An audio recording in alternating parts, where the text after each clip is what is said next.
En esta parte del tema vamos a explicar los movimientos propiamente dichos. Lo que hacemos cuando aplicamos un movimiento es transformar un punto en otro punto a través de lo que sería ese movimiento. Al punto P' le vamos a llamar transformado o punto homólogo de P. El primer movimiento que nosotros vamos a explicar es quizás el más sencillo, que sería el de traslación. En la traslación necesitamos de un vector guía y lo que hacemos es que el movimiento consiste que al transformar P en otro punto P', el vector que une SP y SP' tiene que coincidir con el vector guía. O de manera equivalente se puede decir que el punto de llegada, el punto transformado de P, o resulta de sumarle a P el vector guía. Por ejemplo, si nosotros tenemos como vector guía de esa traslación el vector 4 menos 1 y queremos transformar el punto menos 4, 1, lo puedo hacer de dos formas diferentes. Si quiero calcular el transformado, pues lo que hago es que a las coordenadas del punto P le sumo las coordenadas del vector guía. Haciendo esto, nos quedaría como punto transformado el 0, 0. Otra forma sería, nosotros queremos conseguir un punto P' de coordenadas X e Y, lo que hago es que calculo el vector P' como lo hemos hecho en la primera parte del tema, es decir, restando a las coordenadas del punto de llegada, que sería P', X, Y, le restamos las del punto de partida, que sería el menos 4, 1. Al realizar esa operación nos quedaría X más 4 y como segunda coordenada Y menos 1. Y eso tiene que ser igual que las coordenadas del vector guía. Luego X más 4 tiene que ser igual a 4 y menos 1 tiene que ser igual a menos 1. Resolviendo cada una de esas ecuaciones de manera independiente nos da que la X vale 0 y la Y vale 0, que es el punto que nosotros buscábamos. Las traslaciones en particular y los movimientos en general se pueden componer. Vamos a empezar definiendo lo que sería la composición de traslaciones, que también se puede denominar producto. Pues bien, componer traslaciones significa aplicar una traslación tras otra, es decir, aplicar traslaciones de manera consecutiva. Al componer dos traslaciones, realmente lo que estamos haciendo es sumar los vectores guía. Por ejemplo, si tenemos la traslación 1 con vector guía u sub 1, u sub 2 y la traslación 2 con vector guía v sub 1, v sub 2, la composición de ambas traslaciones nos saldrá una nueva traslación con vector guía u más v. ¿Cómo se puede realizar la composición de dos traslaciones? Pues sencillo. Conseguimos el transformado por la primera traslación sumándole al punto que queremos transformar el primer vector guía y el resultado de esa operación después le sumamos el vector v. O bien directamente sumamos los vectores u y v y al punto inicial se le suma ese vector resultante. El siguiente movimiento que presentamos sería el giro de centro 0 y radio y ángulo alfa.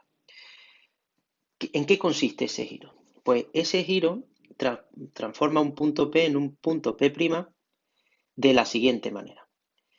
Al ser un giro es como si nosotros incluyésemos P y P' dentro de una circunferencia. Por eso nos dice que la distancia desde el centro del giro al punto de partida y la distancia desde el centro del giro al punto de llegada tiene que ser la misma.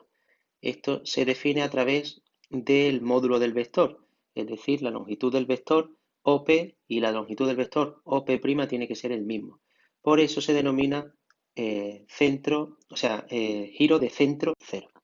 Y después el ángulo alfa significa que el ángulo que formen P, O y P' tiene que ser exactamente ese alfa.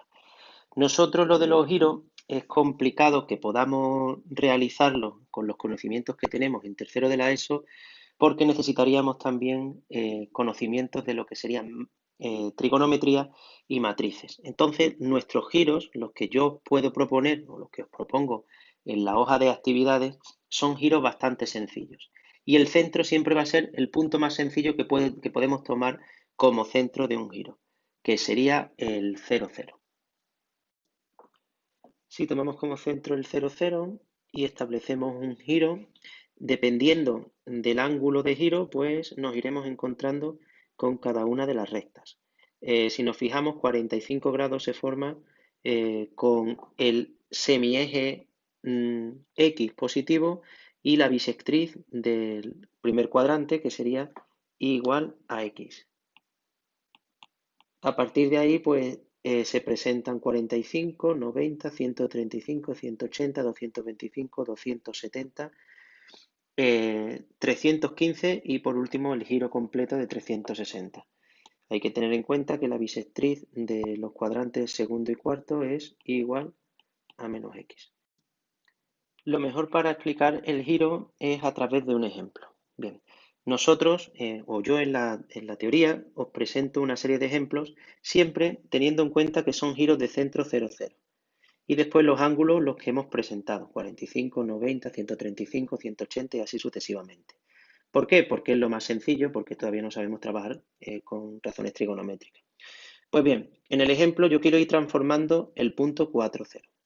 La doble condición del giro es que la distancia desde el centro hasta el punto y desde el centro hasta el punto transformado tiene que ser la misma y el ángulo que forma el punto con el centro con el punto transformado de 45 grados. Entonces, el punto que nos presenta es el 4, 0, que se ubica justo aquí. Significa que esta distancia tiene que ser la misma que la que nosotros vamos a transformar, que al fin y al cabo se ubica sobre esta bisectriz. Es decir, que nosotros garantizamos que esto es como una especie de sección de circunferencia, un arco de circunferencia. Y el ángulo intermedio tiene que ser de 45 grados. Por eso he incluido yo aquí el mismo dibujo de antes, el referente a 45 grados. Entonces necesitamos una doble imposición analítica.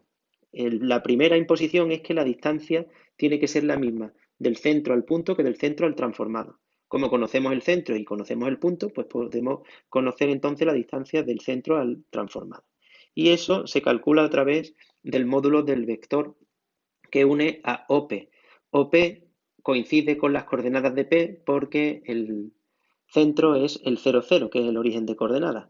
Calculamos el vector, que hemos dicho que tiene las mismas coordenadas que el punto en el que termina, y realizamos el módulo, es decir, la longitud de ese vector, que nos da 4, y tiene su sentido. Del 0, 0 al 4, 0 solo hay un movimiento horizontal de 4 unidades, luego la distancia tiene que ser 4. Pues bien, la distancia de O, el centro, al transformado, que va a ser, o que yo he nombrado como P1 por ser el primer ejemplo, tiene que ser la misma.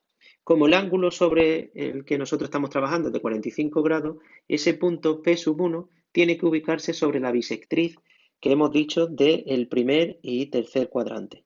Esa bisectriz tiene como ecuaciones y igual a X. Si tiene como ecuación y igual a X, significa que la coordenada Y es igual que la X. Tiene la misma coordenada para la X y para la Y. Por eso se presenta el vector OP1 como XX. Si nosotros calculamos el módulo de ese vector y trabajamos con la expresión resultante, nos queda que OP1 en módulo tiene que ser la raíz de 2 multiplicada por X. Bueno, pues la raíz de 2 multiplicada por X tiene que ser igual a 4 porque se tiene que conservar esa distancia. Despejando la X nos queda que vale raíz de 2 partido 2, eso racionalizando.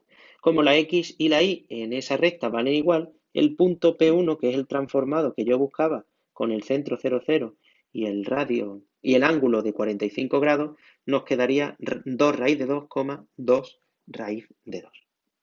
Para el resto de ángulos sería análogo, hay que ir viendo dónde se va ubicando, si bien sobre los ejes cartesianos o bien sobre las bisectrices. El siguiente movimiento sería la simetría axial. Es una simetría en la que necesitamos un eje de simetría.